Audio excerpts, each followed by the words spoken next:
আল্লাহ বলেন, হাবিব আপনাকে মেরাজ দিয়েছি, কাউসার দিয়েছি, ওয়ারাফানা লাকা যিকরাক দিয়েছি, ওয়ামা আরসালনাকা ইল্লা রাহমাতাল লিল আলামিন দিয়েছি, আপনাকে ইমামুল আম্বিয়া বানিয়েছি, আপনাকে হাবিবুল্লাহর তাজ পরিধান করিয়েছি, আপনাকে ইন্না আতাইনা কাল কাউসার চাবি দান করেছি।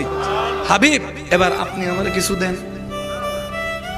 আপনার আমার নবী বলে, আল্লাহ আমার আবু বকর তোমার জন্য, আমার ফারুক তোমার জন্য, আমার ওসমান তোমার জন্য, আমার আলী শেখ খুদা তোমার জন্য, আমার হাসানকে তোমাকে দিলাম, আমার হুসাইনকে তোমাকে দিলাম, আমার ফাতেমাকে তোমাকে দিলাম, আমার খাদিজাকে তোমাকে দিলাম, আমার আয়েশাকে তোমাকে দিলাম, আমার উম্মে হানিকে তোমাকে দিলাম, আমার আবু হুরায়রাকে তোমাকে দিলাম, আমার আমির হামজাকে তোমাকে দিলাম।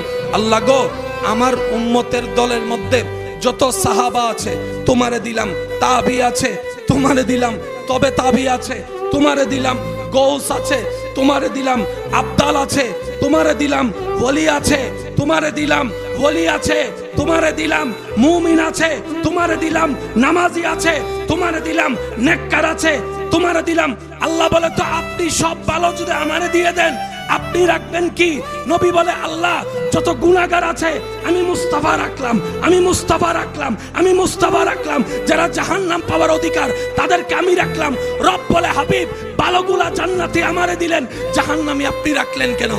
আল্লাহ রাসূল বলে, হ্যাঁ আল্লাহ, আমার দিকে তাকাই হলো যেন তুমি তাদেরকে হাসরে মাফ করে দাও।